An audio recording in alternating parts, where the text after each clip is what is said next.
اللهم صل وسلم وبارك على سيدنا شفيعنا حبيبنا نبينا مولانا محمد بارك وسلم. الحمد لله نحمده ونستعينه ونستغفره ونؤمن به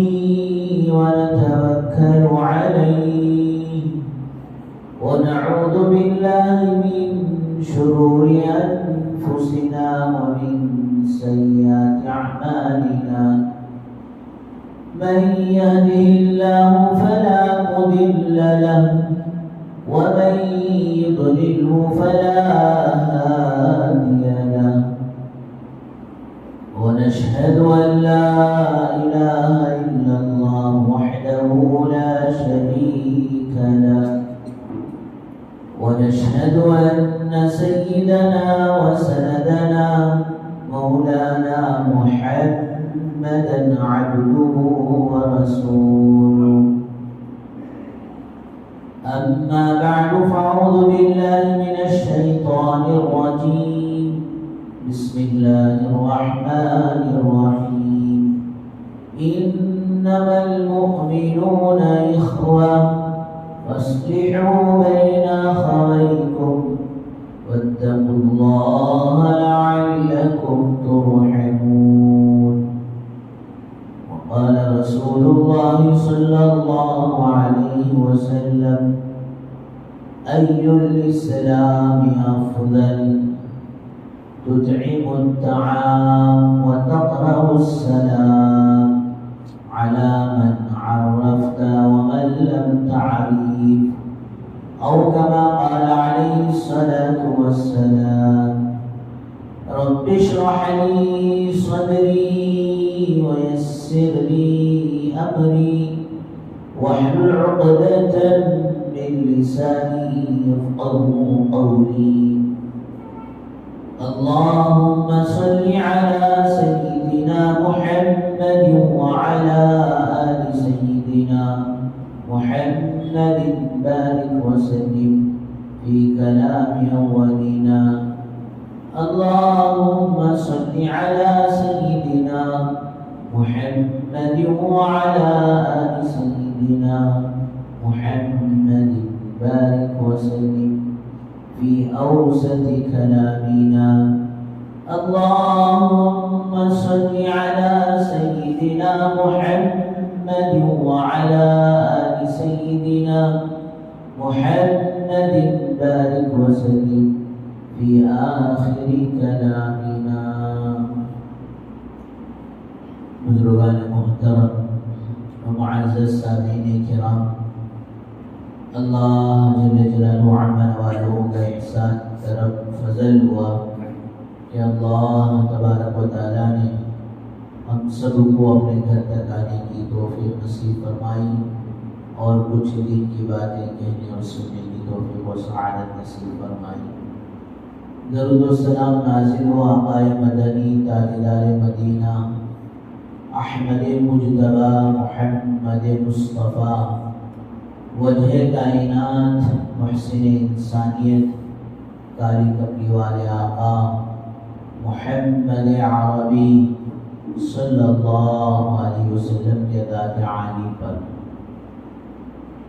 بزرگوں دوستو، گزشتہ جمعہ مسلمانوں کے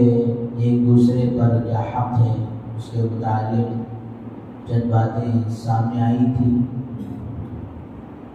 ایک حق یہ ہے کہ جہاں تک ہو سکے اللہ کے نبی سرکار دو عالم صلی اللہ علیہ وسلم نے ارشاد فرمایا، جہاں تک ہو سکے جتنی طاقت ہو اس کے بقدر دوسرے مسلمان کو نفع پہنچائے. اور پھر دوسرا حق یہ ہے کہ مسلمان بھائی کے حق میں دعا کا اہتمام کرے. بزرگان محترم، جہاں ماشاءاللہ دین اسلام کے اندر ایمانیات کا ایک مقام و مرتبہ ہے، عبادات کا مقام و مرتبہ ہے، تو اسی ایمانیات پر اور عبادات پر دین مکمل نہیں ہوتا، بلکہ ایمانیات، ایمان اور ایمان کے تقاضوں کو جاننا اور اس پر عمل کرنا، عبادات اور عبادات کے تقاضوں کو جاننا اور اس پر عمل کرنا جہاں ایک مسلمان کے لیے ضروری ہے، وہیں اور آگے بھی 3 شعبے ہیں۔ ایک شعبہ عبادات اور ایمانیات کے بعد معاملات کا ہے کہ ہمارے آپسی لین دین کس طرح کے ہوں۔ ایک ہے اخلاقیات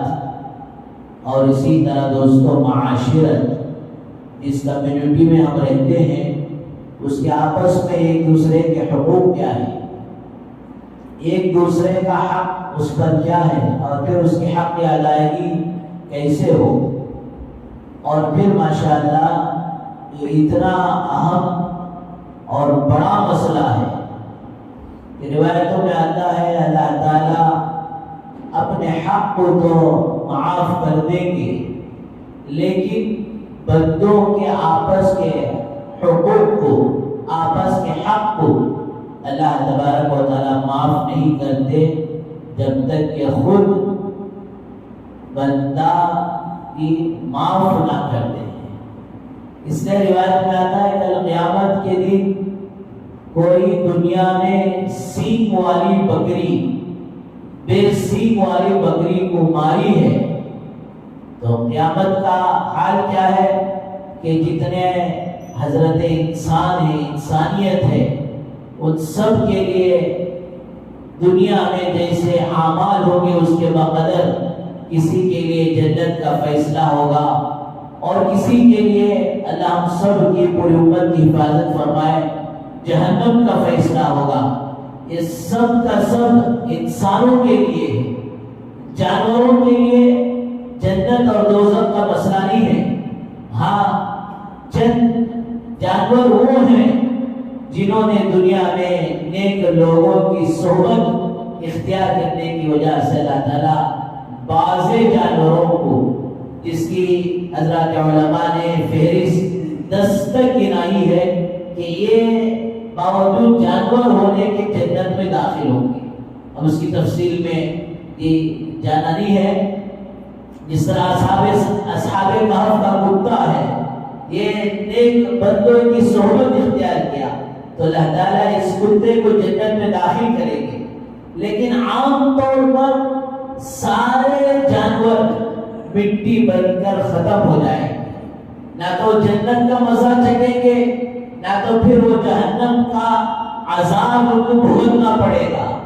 سارے کے سارے مٹی ہو جائیں گے۔ اب یہ بکری جو دنیا میں سینگ والی تھی، اب دوسری بے سینگ والی بکری کو ماری تھی، اب ان دونوں کو مٹی بننا ہے، لیکن کل قیامت کے دن اللہ کے دربار میں اللہ تبارک و تعالیٰ انصاف کا معاملہ کریں گے۔ اس بے سینگ والی بکری کو پہلے سینگ دیں گے اور اس سے اس کا بدلہ دلوائیں گے۔ دنیا میں جس بکری نے مار کھائی تھی اس بکری کو حکم دیا جائے گا کہ اس کو مار، اور جب وہ مار کر بدلہ برابر سرابر ہو جائے گا تو دوستو پھر ان دونوں کو مٹی بنا کر ختم کر دیں گے۔ اس لیے کہ اللہ پاک نے جہاں ہمیں انسان بنایا دوستو، ایمان دیا ہے، خدا کی قسم اس سے بڑھ کر کوئی نعمت دنیا میں ہو ہی نہیں سکتی۔ قرآن کہتا ہے یقول الکافر یا لیتنی کنت ترابا، جب یہ منظر بے ایمان والے لوگ دیکھیں گے، سارے جانور، سارے انیمل یہ آج مٹی بن رہے، ہاتھی بھی مٹی بن رہا ہے، اونٹ بھی مٹی بن رہا ہے، سارے جانور مٹی بن رہے ہیں، خنزیر اور کتے سارے کے سارے، چونٹی سے لے کر ہاتھی تک، تو اس وقت وہ بے ایمان لوگ دیکھ کر تمنا کریں گے، حسرتیں کریں گے۔ اسے قرآن 30ویں پارے میں سورہ نبا کی آخری آیت میں بیان کر رہا ہے، وہ سارا منظر دیکھ کر کہیں گے اے کاش دنیا میں کچھ اور ہوتا۔ اس دنیا کے پیچھے آج ہم اپنے رال ٹپکا رہے ہیں، جس دنیا کے پیچھے پڑ کر ہمیشہ کی آخرت کو بھلا رہے ہیں، غفلت میں ہیں۔ دوستو آخرت جیسی اونچی چیز کو دنیا کی معمولی چیزوں پر سودا کر رہے ہیں، تو وہ کہیں گے کاش ہمیں دنیا میں کچھ اور ملتا، مال ملتا، بنگلہ ملتا، کار ملتے، کچھ اور ملتا، کہ ہمیں ایمان نہیں ملا۔ اس سے بہتر تو یہ ہوتا کہ ہم خنزیر بن جاتے، اس سے بہتر تو یہ ہوتا ہم کتے اور بلی بن جاتے۔ آج ان جانوروں کے ساتھ ہم بھی مٹی بن کر ختم ہو جاتے، آج ہمیں جہنم کا مزہ چکھنا نہیں پڑے گا۔ دوستو اس نعمت پر شکر گزاری کرو۔ ربما يود الذين كفروا لو كانوا مسلمين، جب بھی بے ایمان والوں کو وہاں عذاب دیا جائے گا، دوستو کسی چیز کی حسرت نہیں ہوگی، کسی چیز کی خواہش نہیں ہوگی، کسی چیز پر نالی ٹپکائیں گے، ایک ہی نعرہ ہوگا ان کی زبانوں پر، جو دوستو اللہ نے آج بغیر کسی محنت کے، بغیر کسی کوشش کے اللہ نے آج ہمیں نوازا ہے، وہ کہیں گے لو کانوا مسلمین، کاش ہم مسلمان ہو جاتے، کاش ہم مسلمان ہوتے، آج اس دوزخ کی دیکھتی ہوئی آگ کو دیکھنا نہ پڑتا۔ اور پھر وہ بھی اس امت میں، سرکار دو عالم صلی اللہ علیہ وسلم کی امت میں پیدا ہونا کوئی معمولی بات نہیں ہے۔ حضرات علماء نے لکھا ہے کہ جسے ایمان ملے اور جسے حضور صلی اللہ علیہ وسلم کی امت میں پیدا ہونا نصیب ہو جائے، اور پھر بھی وہ اپنی غفلتوں کی وجہ سے، اپنے بے ایمانی کی وجہ سے، اپنے بدعمالی کی وجہ سے اللہ نہ کرے جہنم کا مستحق بن گیا، تو اس سے بڑا بد نصیب کوئی ہو ہی نہیں سکتا۔ تو بہرحال بزرگ دوستوں، میں عرض کرنا چاہ رہا تھا کہ مسلمان کا دوسرے مسلمانوں پر حق ہے، انہی حقوق میں سے ایک حق یہ بھی ہے کہ مسلمان کو سلام کرو، افشوا السلام بینکم، سلام کو رواج دو، سلام کو عام کرو۔ ایک حدیث میں اللہ کے نبی صلی اللہ علیہ وسلم نے ارشاد فرمایا، جب آپ سے پوچھا گیا ایل اسلام افضل، سب سے بہترین یا رسول اللہ صلی اللہ علیہ وسلم اسلام کون سا ہے، تو آپ نے فرمایا تقرأ السلام وتطعم الطعام وتقرأ السلام، کہ کھانا کھلاؤ، سلام کرو، علی من عرفت ومن لم تعرف، جس کو پہچانتے ہو اسے بھی سلام کرو، اور جس کو نہیں پہچانتے ہو اسے بھی سلام کرو۔ اور میرے بزرگوں، سلام یہ مستقل ایک دعا ہے، عادت ڈالو، فون میں بات کرتے ہی ہیلو جی ہاؤ آر یو، اور پھر کہے کہ آپ یہ کہہ نہیں، سب سے پہلے ایمان والے کا جملہ سلام سے ہو، اور سلام یہ رحمت ہے، اللہ کی طرف سے دعا ہے، اور سلام میں رحمتیں ہیں، سلامتی ہے، برکتیں ہیں۔ ایک دوستو دنیا کا سلام ہے اور وہ ہر جگہ فٹ نہیں ہوتا۔ کسی کی ماں کا انتقال ہو گیا، وہ آ کر کہے گڈ مارننگ سر، تو اب اس کی صبح کیسے اس کے لیے اچھی ہوگی، وہ تو پریشان ہو جائے گا۔ کسی کا کچھ بھی گھبرا ہو گیا، کوئی نقصان ہو گیا، گڈ آفٹر نون کہے، گڈ نائٹ کہے، اگر وہاں حالات سازگار ہیں تو یہ سلام فٹ ہوگا، حالات سازگار نہیں ہے تو یہ سلام فٹ نہیں ہوگا۔ ایک اور سلام جس کو میرے اور آپ کے آقا سرکار دو عالم صلی اللہ علیہ وسلم نے بتایا، سکھایا کہ کوئی خوشی کے موقع پر ہو تب بھی اس کے لیے اللہ کی سلامتی ہونا ضروری ہے۔ اگر کوئی غم کے موقع پر ہو، کسی کے گھر میں جنازہ ہو، وہاں بھی اس کے لیے دوستو اللہ کی طرف سے سلامتی کا ہونا ضروری ہے۔ السلام علیکم ورحمۃ اللہ وبرکاتہ، کہ تم پر اللہ کی طرف سے سلامتی ہو، اور تم پر اللہ کی طرف سے رحمتیں ہوں، اور تم پر اللہ کی طرف سے برکتیں ہوں۔ اور ایک ایمان والے کو وہ کسی بھی حال میں رہے، وہ کس حال میں بھی زندگی گزارے، اللہ کی طرف سے سلامتی ضروری ہے۔ اللہ کی طرف سے رحمتیں ضروری ہے، اللہ کی طرف سے برکتوں کا ملنا ضروری ہے۔ تو بہرحال آپ صلی اللہ علیہ وسلم نے یہ حق بتلایا کہ ایک مسلمان دوسرے مسلمان کو سلام کرے، اور سلام کرنے پر سلام کا جواب دینا، سلام کی ابتدا کرنا، پہل کرنا، یہ تو سنت ہے، لیکن کوئی سلام کر دے تو سلام پر جواب دینا واجب ہے۔ بعض دفعہ پورے مجمع کو کوئی آ کر سلام کرے تو پورے مجمع میں سے کسی ایک کا جواب دے دینا یہ کافی ہو جائے گا۔ ایسا نہیں کہ پورے کا پورا مجمع خاموش رہ گیا تو پورے کا پورا مجمع گنہگار ہوگا۔ جی کوئی آدمی اوپر ہے، سواری پر ہے، وہ نیچے چلتے والوں کو سلام کرے۔ اللہ کے نبی صلی اللہ علیہ وسلم کی یہ عادت مبارکہ تھی کہ گلیوں میں کھیلنے والے چھوٹے چھوٹے بچوں کو آپ سلام عرض کرتے ہیں، آپ سلام پیش کرتے ہیں۔ اور پھر اس سے بھی بڑی بات یہ ہے کہ حضرت انس رضی اللہ عنہ کہتے ہیں کہ میں میرے آقا صلی اللہ علیہ وسلم کی خدمت مبارکہ میں 10 سال رہا، اور پھر میں نے بہت بار کوشش کی کہ میں اللہ کے نبی صلی اللہ علیہ وسلم کو سلام کروں، لیکن فرمایا کہ کبھی موقع نہیں ملتا، میرے سے پہلے میرا آقا مجھے سلام کر دیتے ہیں۔ اور ایک پوائنٹ کی بات، آدمی یہ سوچنے کو رہا کہ آنے والا مجھے سلام کرے دے، میں کہیں کو اوپر پڑھ کر سلام کروں، فرمایا تکبر کی علامت ہے۔ پہلے سلام کرنے والا فرمایا اس کے اندر تواضع اور عاجزی کی علامت ہے۔ حضرات صحابہ کے اندر اتنا رواج تھا سلام کا، اتنا دستور تھا، 2 صحابہ جا رہے ہیں اور پھر بیچ میں درخت آیا کہ ایک ساتھ ایک جگہ سے پاس نہیں ہو پا رہے، ایک ادھر سے آ رہے ہیں، ایک ادھر سے آ رہے ہیں، آتے ہی فوراً آپس میں سلام کرتے ہیں کہ گھر میں داخل ہو تو سلام کر کر داخل ہو جاؤ۔ اس کے حدیث میں آتا ہے کہ جو آدمی گھر میں داخل ہوتے وقت 3 کاموں کا اہتمام کریں گے بھی انشاءاللہ، بڑے نفع کی بات ہے، 3 باتوں کا اہتمام کرے تو اللہ پاک اس گھر کو تندرستی سے، فقر و فاقہ سے حفاظت کر لے گی۔ کہ گھر میں داخل ہونے سے پہلے دروازے پر کھڑے ہو کر بات کرتی ہمیں، لیکن پہلے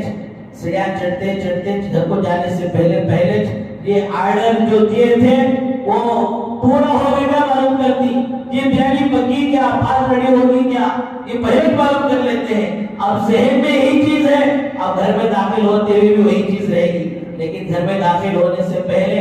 1 منٹ کے لیے رک جاؤ، رک کر پہلے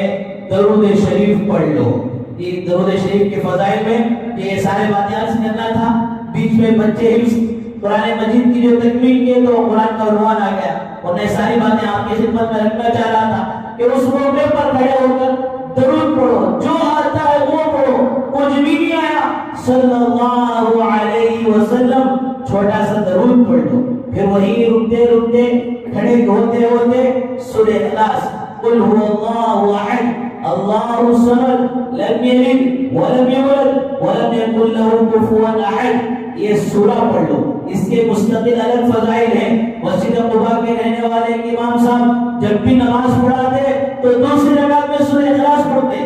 لوگ جا کے بولتے حضرت کب دیکھے تو تمہیں ایک پڑھ لینا، انہوں اپنی طرف سے وانی رکھے، پڑھا تو ایسا پڑھاتا سنیں، رکھنا تو امامت کو رکھو، نہیں تو چھٹی کر ڈالو۔ پھر اللہ کے نبی صلی اللہ علیہ وسلم کے پاس مسئلہ گیا، آپ نے پوچھا وہ کیوں ایسا کرتے ہیں؟ کہا یا رسول اللہ سورہ اخلاص سے محبت ہے، تو آپ نے فرمایا اس پر واجب ہو گئی۔ لوگوں نے پوچھا کیا واجب ہو گئی؟ کہا سورہ اخلاص سے محبت کی وجہ سے اس پر جنت واجب ہو گئی۔ آپ نے فرمایا سورہ اخلاص سے محبت کہ اس کی وجہ سے جنت واجب ہو گئی، تو یہ الگ چیز ہے۔ اس کے علاوہ دوستوں پہلے درود پڑھیں، اس کے بعد ماشاءاللہ سورہ اخلاص پڑھیں، اس کے بعد ماشاءاللہ سلام کرتے ہوئے گھر میں داخل ہوئی۔ یہ چھوٹے چھوٹے 3 عمل ہیں کہ فرمایا اس پر اہتمام کی برکت سے اللہ اس گھر کو تندرستی سے، فقر و فاقہ سے بچا لے۔ تو گھر پر داخل ہو تو سلام کرو، بیوی پر نظر پڑے تو سلام کر کر داخل ہو، بچوں کو سلام کرو۔ جب تک امت میں سلام عام ہوگا امت سلامتی کے ساتھ باقی رہے گی۔ سلام کرو، سلامتی کے ساتھ رہو۔ تو ایک حق یہ ہے کہ مسلمان پر دوسرے مسلمان کا وہ سلام کرے، اور سلام کرنے کے بعد دوستو خندہ پیشانی سے مسکرانا، یہ دوسرے کو دیکھ کر مسکرانا، فرمایا یہ بھی صدقے کا ثواب ہے کہ مسلمان کو دیکھ کر مسکرائے۔ آپ کو شاید واقعہ میں نے سنایا ہوگا، حضرت اجمیری رحمت اللہ علیہ، خواجہ معین چشتی رحمت اللہ علیہ جو سفر کیے تھے، اور اس سفر میں لاکھوں کے لوگ اسلام میں داخل ہوئے تھے، کسی سے پوچھا گیا تو نے حضرت کے اندر کیا بات دیکھا، تو فرمایا کہ میں راستے میں تھا اور حضرت راستہ چلتے مجھے دیکھ کر مسکرا دیے، ان کی اس مسکراہٹ کو دیکھ کر، ان کی اس چہرے پر ہنسی کو دیکھ کر میں اسلام میں داخل ہو گیا۔ تو بہرحال بزرگوں دوستو، اللہ کے نبی صلی اللہ علیہ وسلم نے فرمایا کہ تقرأوا السلام، سلام کو عام کرو، وتطعموا الطعام، اور لوگوں کو کھانا کھلاؤ۔ یہ بہت بڑی ایمان والوں کی صفت رہی۔ حضرات صحابہ کرام رضی اللہ عنہم اجمعین کا ساری سیرت صحابہ کی موجود ہے کہ خود فاتح کر لیتے، دوسروں کو کھلاتے۔ حضرت خدیجہ الکبریٰ رضی اللہ عنہا مکے کی بڑی مالدار خاتون تھی، ملک یمن، ملک شام، اس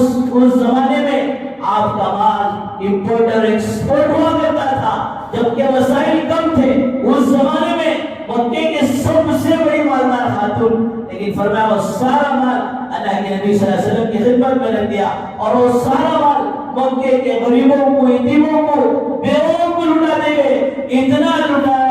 لٹایا کہ آخر وقت اللہ کے نبی صلی اللہ علیہ وسلم حضرت خدیجہ رضی اللہ عنہ کا سر مبارک اللہ کے نبی صلی اللہ علیہ وسلم کے گود میں ہے، اور جیسے ہی آپ کی نظر حضرت خدیجہ رضی اللہ عنہ کے چہرے پر، کپڑوں پر پڑی تو آنکھوں سے آنسو بہہ پڑے، اور آنسو کے قطرے حضرت خدیجہ کے چہرے پر پڑتے ہیں۔ امی جان آنکھ کھول دیتی ہے اور پوچھتے ہیں یا رسول اللہ، اے میرے محبوب، کس چیز نے آپ کو جو ہے رلا دیا؟ کہ خدیجہ آپ کا اسلام کا وہ پہلا دن جبکہ آپ کا مال ملک یمن، ملک شام کو ایکسپورٹ ہوا کرتا تھا، اور آج آپ جو کپڑے پہنی ہیں ان کپڑوں میں پیون لگے ہوئے ہیں۔ بات سمجھ میں آ گئی تھی کہ اللہ کا یہ دیا ہوا مال اللہ کے راستے میں لگا کر، اللہ کے راستے میں کھپا کر اپنی آخرت کو بنانا اور سنوارنا ہے، جس کی وجہ سے سب کچھ لٹانا، سب کچھ قربان کرنا آسان ہو گیا۔ اور آج اللہ معاف فرمائے کہ مسلمانوں کی زکات صحیح معنوں میں ادا نہیں ہو رہی، ڈاما ڈول کرتے رہتے ہیں، اور صحیح معنوں میں اللہ کے راستے میں 1% دینے کا مزاج دوستوں لوگوں سے ختم ہوتا جا رہا ہے۔ اور یہ بھی یہ دور میں ہے، یہ وبا کے دور میں، یہ کورونا میں لگا کو بیٹھ گئے تو کیا ہوتا؟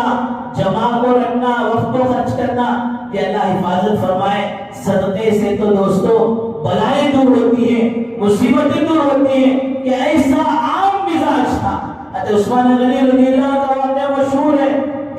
لوگوں پر لگانے کا موقع آیا تو سارے کے سارے اونٹ لگا رہے ہیں، اور گھر کا مسئلہ آیا تو بیوی کو چراغ میں تیل اور بتی زیادہ کرنے کی وجہ سے ڈانٹ ڈپٹ پڑ رہی ہے، اس لیے کہ بات سمجھ میں آ گئی تھی جو کچھ اپنے لیے لگے گا اس کا حساب ہے، اوروں کے لیے لگائیں گے تو اس کا ثواب ہے۔ اللہ کرے کہ اللہ پاک ہمیں بھی یہ بات سمجھا دے۔ اللہ نے دوستوں اگر دولت دی ہے، اللہ نے اگر مال دیا ہے، اللہ نے اگر طاقت دی ہے، اسے اللہ کی نعمت سمجھو، اور اس میں سے کچھ حصہ، ہمارا ایمان اتنا پاورفل نہیں ہے، ہمارا ایمان اتنا بڑا ہوا نہیں ہے کہ ہم سب کچھ لگا دیں، آدھا لگا دیں، پونوں لگا دیں، کچھ تو حصہ دوستوں کسی یتیم کی کفالت پر، کسی بیوہ کے سہارا بننے کے لیے، کسی مسجد کے لیے، کسی مدرسے کے لیے، اور کسی بھی ملی رفاہی کام کے لیے لگے، تاکہ اس کی برکت سے ہمارا مال محفوظ ہو، اس کی برکت سے اللہ ہمارے مال میں اور ترقی نصیب فرمائے اور اضافہ فرمائے۔ بہرحال حضرت خدیجہ رضی اللہ عنہا کہتی ہے یا رسول اللہ، جس دین کو آپ لے کر آئے کیسے جذبے تھے، کیسے ان کے دلوں کے ارمان تھے،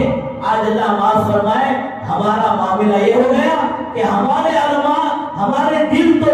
دنیا کے ارمانوں سے حوصل ہو چکے ہیں۔ بقول نثار حضرت کہتے تھے کہ آج ہر آدمی کے دل میں الگ الگ ارمانوں سے دل ہاؤس فل یہ پورے ہوتی کی نیکی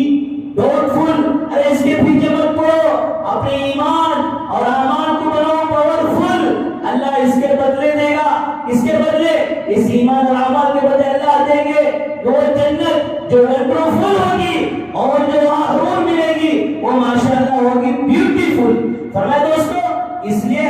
ارمانوں سے ہمارے دل جو ہے دنیا کی محبت سے ہاؤسفل ہو رہے، جبکہ حضرات صحابہ کا مزاج تھا کہ فرمایا کہ ان کے دل آخرت کے ارمانوں سے ہاؤسفل ہوتے، جہاں موقع آیا لگانے کا لگنے کا خوشی ہوتی، اور جہاں کہیں انہیں روکتے تو اس غم میں ان کے قرآن کہتا ہے تولوا عنہم تفیض من الدم، ان کو واپس کیا جاتا تو فرمایا ان کی آنکھوں سے آنسو بہہ پڑتے، اے اللہ کیا بات ہے، کیوں ہمارا مال، کیوں ہماری جان تیرے راستے میں قبول نہیں ہو رہی۔ بہرحال بزرگوں دوستو یہ حق ہے، اور اسی طرح ایک حق ایک مسلمان کا دوسرے مسلمان کے لیے ہے کہ جب وہ کوئی مشورہ پوچھے تو اس کے لیے نفع بخش فائدہ مند مشورہ جو اللہ نے ہمیں صلاحیت دی ہے، جو ہمیں تجربہ اللہ نے دیا ہے اسے بتانا۔ اسی طرح ایک حق مسلمان کا دوسرے مسلمان پر یہ ہے کہ دوستو اگر وہ بیمار ہو جائے تو تیمارداری کرنا۔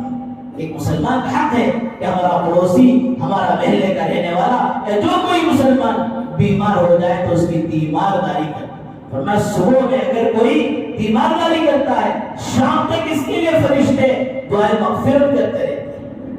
امریکہ کے اندر یہ ایک بچی یا 10-11 سال کی بیمار پڑی ہے عیسائیوں کی، اسی کے برابر ایک بچی مسلمانوں کی اسی عمر کی لگ بھگ بیمار پڑی ہے، لیکن اس عیسائی بچی کو پوچھنے والا کوئی نہیں، اور یہاں مسلمان بچی کو جی ماشاءاللہ دیکھنے کے لیے، عیادت کے لیے کہ کبھی عورتیں آ رہی ہیں اور کبھی جو ہے مرد آ رہے ہیں، باری باری آ رہے ہیں، صبح میں آ رہے ہیں، شام میں آ رہے ہیں۔ عیسائی بچی جو اس سے پوچھتی ہے آخر تمہارا خاندان کتنا بڑا ہے، تمہارا قبیلہ کتنا بڑا ہے، آخر یہ ساری عورتیں آنے والے آخر کون ہے، کیا یہ سب تمہارے گھرانے خاندان کی ہے؟ تو مسلمان بچی کہتی ہے نہیں یہ پورا ہمارا خاندان اتنا بڑا نہیں ہے، ہم تو یہاں صرف اپنی فیملی کے ساتھ ہیں۔ پھر آنے والی کون ہے؟ کہتے ہیں کہ ہماری امی کی سہیلیاں ہیں جو اجتماع میں ہفتہ واری اجتماع میں شریک ہوتی ہیں، اور یہ جتنے لوگ آ رہے ہیں یہ سارے ہمارے ابا کے مسجد وال جماعت کے ساتھی ہیں جو ماشاءاللہ ایسا ان کے اندر ملا ہوا ہے، ایسی دوستی ہے اور ایسا تعلق ہے کہ تمہیں دیکھ کر محسوس ہو رہا ہے کہ پورا یہ گھرانے کے۔ بہرحال شام میں 3-4 سے پہلے ان کے امی ابا آدھی اسے لینے کے لیے آ رہے ہیں تو بچی کہتی امی مجھے ہاسپٹل سے نکالنے سے پہلے اسلام میں داخل کر دو۔ ماں باپ پریشان ہو کر پوچھتے بیٹی یہ ہاسپٹل کے 4 دیواری میں یہ بیڈ میں رہتے تجھے اسلام کہاں سے نظر آ گیا؟ کہتے امی دیکھو یہ میری پڑوس میں جو بچی ہے ان کے امی کے ان کے ابا کے دوست ایسے ہیں وہ اپنی بچی کی طرح غم لے کر آ رہے ہیں، تیمارداری کر رہے ہیں، مجھے یہ عمل بڑا پسند آیا، اپنے آپ مجھے اسلام میں داخل کر لو۔ فرمایا بچی بھی داخل ہوتی ہے اور دوستوں بچی کی برکت سے اس کے ماں باپ بھی اسلام میں داخل ہوتے ہیں۔ یہ اخلاق تھے، یہ ہمدردی، یہ غم تھا کہ فرمایا اس عمل کو دیکھ کر دوسرے اسلام میں داخل ہو رہے ہیں۔ بہرحال بزرگوں دوستوں بہت سارے اور بھی حقوق ہیں ایک مسلمان کے دوسرے مسلمان پر، ہمیں چاہیے کہ اللہ حقوق اللہ تو معاف کر سکتے ہیں، بندوں کے حق معاف نہیں کرتے۔ ایک مسلمان پر دوسرے مسلمان کے جتنے حقوق ہیں اللہ تبارک و تعالیٰ ہم سب کو صحیح معنوں میں ان حقوق کی ادائیگی کی توفیق نصیب فرمائے، صحیح معنوں میں اسلام پر عمل کی اور پھر اسلام دوسروں کو تعارف کرانے کی توفیق و سعادت نصیب فرمائے۔ وآخر دعوانا الحمدللہ رب العالمین۔ جو حضرات سنت نے پڑھی ہوں سنت